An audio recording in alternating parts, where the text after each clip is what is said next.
देवउठानी एकादशी की पौराणिक कथा। एक राजा के राज्य में सभी लोग एकादशी का व्रत रखते थे।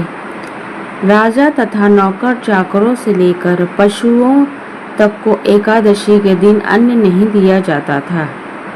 एक दिन किसी दूसरे राज्य का एक व्यक्ति राजा के पास आकर बोला, महाराज, कृपया करके मुझे नौकरी पर रख लें। तब राजा ने उसके सामने एक शर्त रखी कि ठीक है, रख लेते हैं, किंतु रोज तो तुम्हें खाने को सब कुछ मिलेगा, पर एकादशी को अन्न नहीं मिलेगा। उस व्यक्ति ने उस समय हाँ कर दी, पर एकादशी के दिन जब उसे फलाहार का सामान दिया गया तो वह राजा के सामने जाकर गिड़गिड़ाने लगा, महाराज, इससे मेरा पेट नहीं भरेगा, मैं भूखा ही मर जाऊंगा, मुझे अन्न दे दो। राजा ने उसे शर्त की बात याद दिलाई, तब वह अन्न छोड़ने को राजी नहीं हुआ। तब राजा ने उसे आटा, दाल, चावल आदि दिए। वह नित्य की तरह नदी पर पहुंचा और स्नान कर भोजन पकाने लगा। जब भोजन बन गया तो वह भगवान को बुलाने लगा, आओ भगवान, भोजन तैयार है।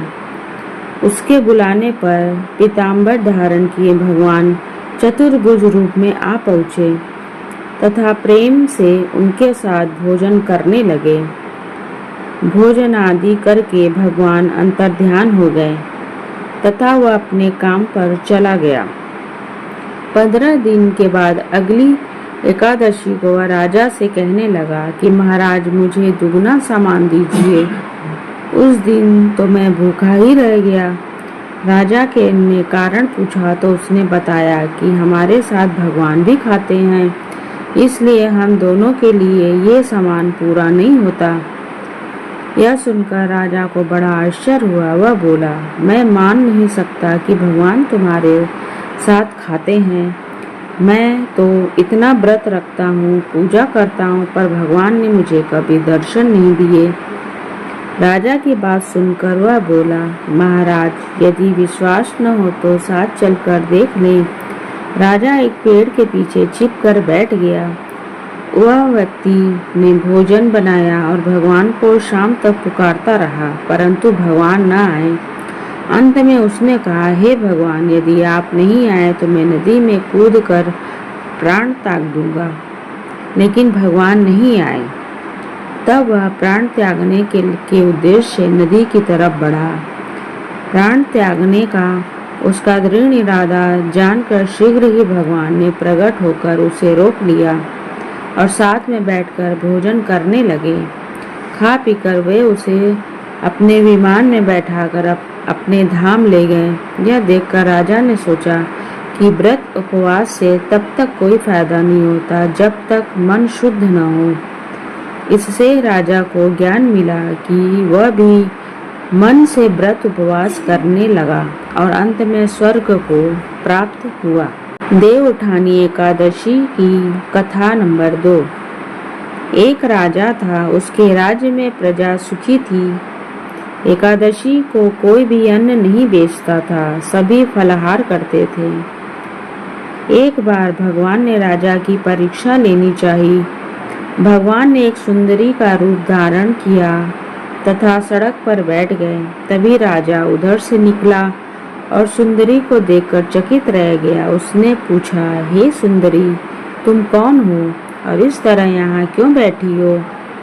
तब सुंदर स्त्री बनी भगवान बोले, मैं निराश्रिता हूँ, नगर में मेरा कोई जाना पहचाना नहीं है, किससे सहायता मांगूं? राजा उसके रूप पर मोहित हो गया था। वह बोला, तुम मेरे महल में चलकर मेरी रानी बनकर रहो।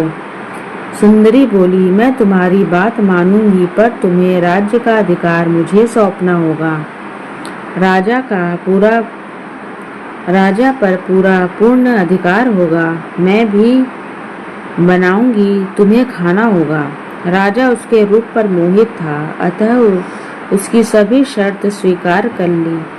अगले दिन एकादशी थी। रानी ने हुक्म दिया कि बाजारों में अन्न दिनों की तरह अन्न बेचा जाए। उसने घर में मांस मछली आदि पकवाएं तथा परोस कर राजा को खाने के लिए कहा। यह देखकर राजा बोला, रानी आज एकादशी है, मैं तो केवल फलाहार ही करूंगा। तब रानी ने शर्त की याद दिलाई और बोली, या तो खाना खाओ, नहीं तो मैं बड़े राजकुमार का सिर काट दूंगी। राजा ने अपनी स्थिति बड़ी रानी से कही तो बड़ी रानी बोली, महाराज धर्म न छोड़ो, बड़े राजकुमार का सिर दे दो। पुत्र तो फिर मिल जाएगा पर धर्म नहीं मिलेगा। इसी दौरान बड़ा राजकुमार खेल कर आ गया। माँ की आंखों में आंसू देखकर वह रोने का कारण पूछने लगा तो माँ ने उसे सारी वस्तुस्थिति बता दी। तब वह बोला, मैं सिर देने के लिए तैयार हूँ, पिताजी के धर्म की रक्षा होगी, जरूर होगी। राजा दुखी मन से राजकुमार का सिर देने को तैयार हुआ तो रानी के रूप में भगवान विष्णु ने प्रकट होकर असली बात बताई। राजन, तुम इस कठिन परीक्षा में पास हुए।